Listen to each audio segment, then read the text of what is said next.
নমস্কাৰ বন্ধু বান্ধৱীসকল, পুনৰ এবাৰ সকলোকে স্বাগতম জনাইছোঁ। আৰু আজি মানে বহুদিনৰ পৰা মই নামফাই লাইকা মিচিং গাঁৱত আছোঁ। তো আজি আপোনালোকক নামফাই লাইকা মিচিং গাঁৱৰ সকলোখিনি দেখাব চেষ্টা কৰিম। ইয়াত সুবিধা অসুবিধা কি হৈ আছে সকলোখিনি আপোনালোকৰ ওচৰত ক'বলৈ চেষ্টা কৰিম। আৰু ইয়াৰ ৰাস্তা পদূলি আৰু ইয়াৰ যান জঁটৰ অসুবিধাসমূহৰ বিষয়ে ক'বলৈ চেষ্টা কৰিম। তো বলক আজি ভিডিঅ'টো আৰম্ভ কৰোঁ। আৰু এয়া চাওক, গাঁওখন হৈছে সেইফালে, কিন্তু পাহাৰত যিহেতু বৰষুণ দি আছে তো পানী বাঢ়ি গৈছে ন, ইয়াত নাও পাৰ কৰিব পৰা নাই। ইয়াত আপোনাৰ SDRFৰ মানুহ দেখিব পাৰিছে, CRPFৰ মানুহ দেখিব পাৰিছে। তেওঁলোকেও এইফালে যাবলৈ চেষ্টা কৰি আছে, কিন্তু পাৰ কৰিব পৰা নাই এতিয়া। আৰু ৰাতিপুৱা ময়ো অলপ বাহিৰলৈ ওলাই গৈছিলোঁ, কিন্তু এতিয়া পাৰ কৰিব পৰা নাই। নদীৰ পানী যিহেতু অচানককৈ বাঢ়ি গ'ল। আৰু ইয়াৰ পৰা পাৰ কৰি মেলি আপোনালোকক গাঁওখন ভালকৈ দেখাব চেষ্টা কৰিম। আৰু ফাইনেলি পাৰ কৰি ল'লোঁ নদী, কিন্তু এতিয়াও সেই CRPFখিনি তাতে ৰখি আছে। চাব পাৰিছে CRPFখিনি তাতে ৰখি আছে। এয়া চাব পাৰিছে SDRF দাদাহঁতৰ কেম্প। তেওঁলোকৰ ওচৰত পেট্ৰল নাই বুলি কৈছে পাৰ কৰিবলৈ। এতিয়া মই যাওঁ, আপোনালোকক ৰাস্তাটো অলপ দেখাব চেষ্টা কৰিম। এয়া চাওক ৰাস্তা। ইয়াৰ পৰা চাবলৈ বহুত ভাল লাগিছে, কিন্তু অলপ ওচৰৰ পৰা আপোনালোকক দেখাম। ইয়াৰ পৰাতো বহুত ভাল, একো বোকা চোকা নাই। আৰু এয়া চাওক জলকীয়া বাৰী। ঘৰ চাব পাৰিছে, নতুন লাইকা মিচিং গাঁৱৰ ঘৰ। আৰু ইয়াৰ পৰা চাওক ৰাস্তা আৰম্ভ, বোকা ৰাস্তা। এতিয়া মোৰ পিছফালে দেখাকেইটাতো একদম নৰ্মেল, বোকাই নাই। অলপ আৰু ভিতৰত অলপ আপোনালোকক দেখাব চেষ্টা কৰিম, মানে ৰাস্তাটো কেনেকুৱা অৱস্থা। চাওক ৰাস্তা, মোৰ ভৰিটোলৈ চাওক কিমান পিছল দেখাইছে নহয়, মানে সৰু অৱস্থা। চাব পাৰিছে ঘৰ বনাই দিলে, ইয়াতো ঘৰ বনাই দিলে, মানে সম্পূৰ্ণকৈ সবা চাব পাৰিছে। স্কুল বনাই আছে এটা।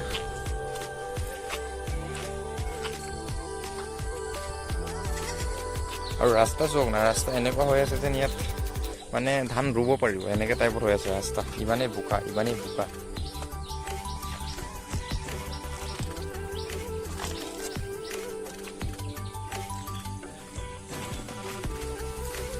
চব ঘৰসমূহ এতিয়া টেম্পৰেৰীকৈ বনাই থৈছে, যিহেতু ৰাস্তাৰ অসুবিধা, পানীৰ অসুবিধা।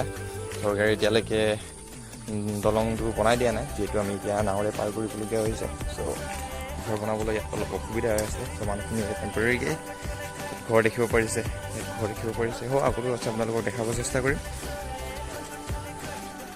ঘৰ পূৰা ধুনীয়া হৈ গৈছে, ফুলনি বাগিচা কৰি থৈছে, ফুলে ফুল।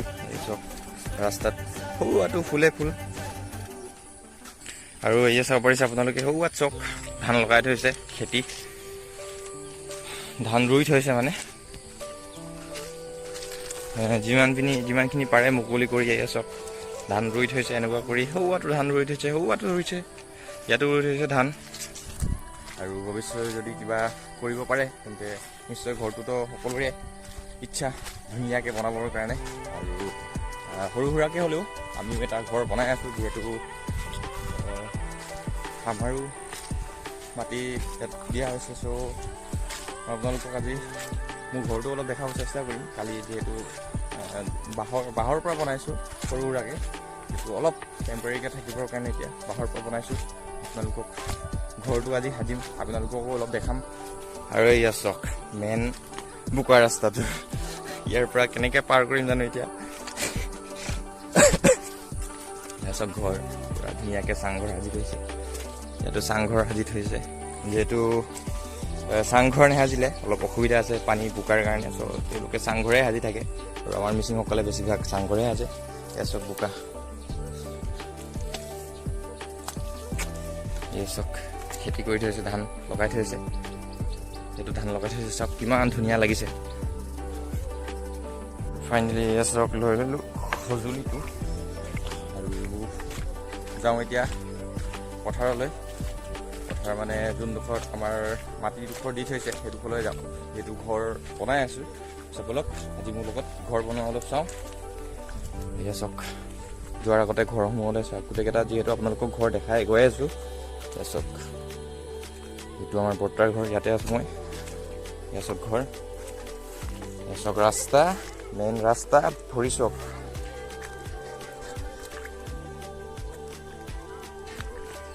ইয়াতো চব পূৰা ধান লগাই থৈছে, যিমান মাটি পাইছে চব ধান লগাই থৈছে, যিহেতু এতিয়া বাৰিষাৰ ছিজন, ধানৰ বাহিৰে একো উপায় নাই, চ' ধানে লগাই থৈছে। গোটেই এৰিয়া যিমান দেখিব পাৰিছে, ঘৰ আছে তাৰ পিছফালে ধান, ঘৰ আছে তাৰ পিছফালে ধান। এয়া চাওক তামোলৰ পুলি লগাই থৈছে তামোল ৰুবৰ কাৰণে। চব ঘৰ বনাই আছে একদম পূৰা জোৰদাৰ কৰি। এয়া চাওক ঘৰৰ ওপৰত লগাবৰ কাৰণে টকোপাত পূৰা গোটাই থৈছে, ইয়াৰ পৰাই ঘৰ সাজিব। আৰু এইডোখৰ মাটি হৈছে এতিয়া নতুনকৈ যিখিনি মাটি উচ্ছেদ কৰি আমাৰ লাইশা মানুহৰ কাৰণে দিছে। এয়া চাব পাৰিছে গোটেই এতিয়া চাফা কৰি আছে পূৰা, মানে নিজৰ প্লটটো মানে 3 বিঘা কৰি ভাগ কৰি দিছে। এয়া চাব পাৰিছে নিজৰ প্লটত তামোল নহয় চৰি কল পুলি ৰুই থৈছে। দেখাওঁ পূৰা ধানো ৰুইছে এতিয়া। চব ধান ৰুই আছে এতিয়া। চাওক ঘৰ ভেটি উঠাই আছে, ঘৰ বনাই আছে। সকলোৱে নিজৰ ঘৰ বনাব চেষ্টা কৰি আছে, যিহেতু চৰকাৰৰ পৰা প্ৰশাসনৰ ফালৰ পৰা সোনকালে ঘৰকেইটা বনাবলৈ নিৰ্দেশ দিয়া হৈছে। চ' ঘৰকেইটা যিমান পাৰে আমি সোনকালে বনাবলৈ চেষ্টা কৰি আছোঁ। চব ঘৰ উঠাই আছে চাংঘৰকৈ। ইয়াত বাঁহৰ অভাৱ হৈ গৈছে। এতিয়া কি কৰিব এইটো ওপৰত? ত্ৰিপাল লগাব, ত্ৰিপালতে সুবিধা ন। আমি মাৰ কামটো বনাই মেলি ওপৰত ত্ৰিপাল লগাব। যিহেতু টিনৰ অসুবিধা, টিন নাই চবৰ কাৰণে, টিন কিনিবৰ কাৰণে ক্ষমতা নাই এতিয়া থাকিবৰ কাৰণে, যিহেতু ঘৰটো বনাবই লাগিব। আৰু ইয়াত অসুবিধা বুলি ক'লে প্ৰথম অসুবিধাটো হৈছে খোৱা পানীৰ বহুত অসুবিধা। মই আপোনালোকক প্ৰত্যেক ভিডিঅ'তে কওঁ, ইয়াত আহিলে ইয়াত খোৱা পানীৰ বহুত অসুবিধা। যাতায়াতৰ 2 নম্বৰত আছে যাতায়াতৰ, আপোনালোকক ৰাস্তা দেখালোৱে কিমান অসুবিধা হৈ আছে। 3 নম্বৰত আছে স্বাস্থ্য, 4 নম্বৰত আছে আপোনাৰ স্কুল শিক্ষা। আৰু এয়া চাওক ইয়াত CRPF দাদাহঁতে ইয়াত আহি বহিব। অথনি মই আপোনালোকক দেখাব চেষ্টা কৰিলোঁ যে পানী ডাঙৰ হোৱাৰ কাৰণে তেওঁলোকে পাৰ কৰিব পৰা নাই। ইয়াত দাদাহঁতে বহে, পুলিচৰ দাদাহঁতে ইয়াত বহে। চব ঘৰ উঠাই আছে, যিমান আপোনালোকে বাউণ্ডেৰী দেখিব পাৰিছে। সকলোকেইটা মানুহে এতিয়া চেষ্টা কৰি আছে নিজৰ ঘৰটো যাতে বনাব পাৰে সোনকালে, যিহেতু চৰকাৰৰ ফালৰ পৰা নিৰ্দেশ আহিছে যে যিমান সোনকালে পাৰে ঘৰকেইটা বনাব লাগে। তেতিয়া মানুহকেইটা পূৰা যো-জা কৰি ঘৰ বনোৱাত ব্যস্ত। মাটি চাফা কৰি 15-20 দিনমান টাইম গুচি গ'ল। এতিয়া মাটি চাফা কৰিও নিজৰ ভেটিটো বাউণ্ডাৰীটো ঠিক কৰিও ঘৰটো বনাব লাগে। চ' ঘৰ উঠাই আছে। এয়া চব ঘৰে ঘৰ উঠাই আছে, যিহেতু আমি ইয়াত থাকিব লাগিব। চ' ঘৰকেইটা নবনালেতো আমি থাকিব নোৱাৰিম। আৰু মাজে মাজে কেম্প আছে, কেম্পবোৰতো মানুহে ৰেষ্ট লয় দিনটো কাম কৰি। ত্ৰিপাল পাৰি থোৱাটো এটা কেম্প, তাত মানুহে ৰেষ্ট ল'বৰ কাৰণে, থাকিবৰ কাৰণে, জিৰাবৰ কাৰণে। এয়া চাওক ঘৰ মানে ক'বলৈ গ'লে সকলোৱে এতিয়া নিজৰ ঘৰ বনোৱাত ব্যস্ত, নিজৰ বাউণ্ডাৰী চাফা কৰাত ব্যস্ত। আৰু ময়ো যাওঁ এতিয়া নিজৰ বাউণ্ডাৰীটো যিটো ঠিক কৰিব লাগিব। চৰকাৰৰ ফালৰ পৰা পোৱা বস্তুটো যিহেতু এৰি দিব নোৱাৰি, কাৰণ ইমান দিন কষ্ট কৰি যুঁজাৰ পাছত আমি আজি এইটো পৰ্যায়ত পাইছোঁ যে আমাক চৰকাৰে মাটি দিছে, চৰকাৰে পুনৰ্সংস্থাপন ব্যৱস্থাটো কৰি দিছে। 109 পৰিয়াল হ'লেও বাদ বাকীকেইটা পাছত কৰিলোঁ, কিন্তু 109 পৰিয়ালৰ কাৰণে এতিয়া ব্যৱস্থা কৰি দিছে। চ' নিজৰ ভেটিটো আমি ঠিক কৰিবই লাগিব। আৰু মোৰ বাতিডোখৰ আপোনালোকক দেখাব চেষ্টা কৰিম। আপোনালোকে পিপল গছটো দেখিব পাৰিছে। এই পিপল গছটোৰ অলপ সিপাৰৰ পৰা ইয়াত আপোনালোকে গছটো দেখিব পাৰিছে। তালৈকে মোৰ মাটি 3 বিঘা মাজত আছে। আৰু মই এতিয়া যাওঁ। ময়ো কালি ঘৰটো বনাবৰ কাৰণে লাহেকৈ 2টা খুঁটা পুতি থৈছিলোঁ। ময়ো আজি ঘৰ বনাব লাগিব। কালি বাঁহ কিনিলোঁ, বাঁহ কাটিলোঁ। আৰু এয়া চাওক, এইকেইদিন কষ্ট কৰি এই জংঘল পূৰা চাফা কৰিলোঁ। এই পিপল গছটো যিহেতু মই আপোনালোকক দেখাইছিলোঁ, এই পিপল গছটো ওচৰৰ পৰা এই 3 বিঘা মাটি মোৰ এইফালে এটা বাউণ্ডাৰী লগাই থোৱা আছে। আৰু এয়া চাওক পূৰা মানে চাফা কৰি আছোঁ আৰু যিমান পাৰোঁ। আৰু এতিয়া যিহেতু ঘৰটো বনাব কৈ আছে, ওচৰৰ পৰা আপোনালোকক দেখাব চেষ্টা কৰিম। এয়া চাওক কালি বাঁহ কাটি মেলি কেইটামান খুঁটা পুতিব চেষ্টা কৰিলোঁ যিমান পাৰোঁ 4-5টা সৌ ওচৰত সৌ তাত আছে বায়ৰ ঘৰটো বনাবৰ কাৰণে চেষ্টা কৰি আছোঁ। চ' আজি মোৰ লগত থাকক আপোনালোকে, ঘৰ বনাওঁ, সপোনৰ ঘৰ, যিহেতু সপোনৰ ঘৰে, কাৰণ ইমান কষ্টৰ ফলত আজি মাটিটো পাইছোঁ, মাটিডোখৰ পাইছোঁ, চৰকাৰে আমাক পুনৰ চবত দিছে। চ' ঘৰটোতো বনাবই লাগিব, টেম্পৰেৰীকৈ হ'লেও সৰুকৈ হ'লেও আপোনালোকক ঘৰটো অলপ আজি দেখাব চেষ্টা কৰিম। আৰু ইয়াৰ মাজতে এটা কথা আপোনালোকক ক'বলৈ চেষ্টা কৰিম, আপোনালোকে সকলোৱে ভাবিছে চাগে ইমান দিনৰ মূৰে ভিডিঅ' দিয়ে, সময়ৰ কিছু অসুবিধা হোৱাৰ কাৰণে আপোনালোকৰ কাৰণে ভিডিঅ' দিব পৰা নাই। ইয়াতে আছোঁ, নামফায়াতে আছোঁ, কিন্তু আপোনালোকৰ কাৰণে ভিডিঅ' দিব পৰা নাই, তাৰ কাৰণে খুবেই ক্ষমা বিচাৰিছোঁ। যিহেতু প্ৰত্যেক দিনা দিবৰ কাৰণে টপিক নাথাকে, প্লাছ আৰু কিছুমান নিজৰো কাম থাকে। ত' ইউটিউবটো যিহেতু নিজৰ কেৰিয়াৰ হিচাপে মই বনাব পৰা নাই, যিহেতু আপোনালোকৰ মৰম আৰু আশীৰ্বাদ আছে, ত' সেইটো কাৰণে মই আজি এইটো পৰ্যায়ত আহি পাইছোঁ যে মোৰ চেনেল মনিটাইজ হৈ মেলি আজি আপোনালোকক এনেদৰে ভিডিঅ' দেখাব পাৰিছোঁ।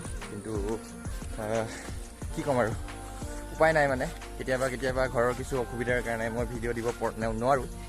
ত' চেষ্টা কৰোঁ, যিমান পাৰোঁ ভিডিঅ' দিব চেষ্টা কৰিম। আৰু আপডেটসমূহ মোৰ ফেচবুক নথবা মোৰ যোনটো ইনষ্টাগ্ৰাম ID আছে তাত মই দিবলৈ চেষ্টা কৰোঁ। আপোনালোকে যদি আপডেটখিনি পাব বিচাৰে, মই ক'ত গৈ আছোঁ, কি কৰিব গৈ আছোঁ, আপোনালোকে মোৰ যোনটো ইনষ্টাগ্ৰাম ID আছে অথবা ফেচবুক ID আছে, সেইটো ফেচবুকত ফ্ৰেণ্ড ৰিকুৱেষ্ট পঠিয়াব পাৰে অথবা ফ'ল' কৰিব পাৰে, নতুবা আপোনালোকে ইনষ্টাগ্ৰামত মোৰ চেনেলটো ফ'ল' কৰিব পাৰে।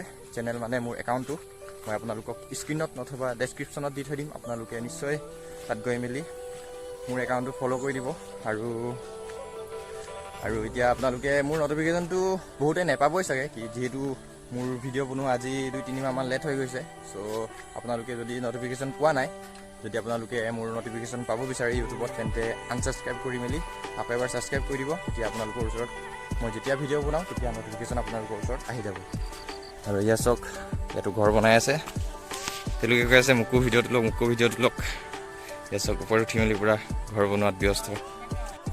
আৰু এয়া চাওক, ঘৰ সাজি মেলি আহি মানে ভিডিঅ' কৰিব নোৱাৰিছিলোঁ, কিন্তু ভিডিঅ' কৰি আহি মানে তাৰপৰা আহি ইয়াত চাওক পানী, যোনটো নদীত পানী বাঢ়ি আছে বুলি কৈছিলোঁ মই, সেই নদীৰ পানী চাওক এইয়া ভিতৰলৈকে পূৰা, ইয়াৰ পৰা একদম এইফাললৈকে সোমাব লৈছে। যিহেতু পাহাৰত আপোনাৰ বৰষুণ দি আছে চাগে, সেইটো কাৰণে একদম কি ক'ম আৰু, চাওক অথনি পাৰ হৈছিলোঁহে, এতিয়া চাওক ইয়াৰ অৱস্থা, পানী একদম মূৰটোৰ পৰা সোমাইছে চাগে। আৰু কি ক'ম মানে পানীৰ কথা, পানীৰ পৰা উঠি আহিছিলোঁহে ইয়ালৈ, আকৌ ইয়াতো পানী, এয়া চাওক পানী পূৰা, মানে সেই নদীটো মূৰৰ পৰা একদম পানী এইফালে যাব ধৰিছে। আৰু মোৰ হাতত আছে গা ধুবৰ কাৰণে ওলাই আহিছিলোঁ, যিহেতু এইফালে এটা নাদ আছে, ইয়াত যিহেতু পানীৰ অসুবিধা। এয়া চাওক পূৰা পানী ইয়াৰ পৰা এনেকৈ পৰি গৈছে।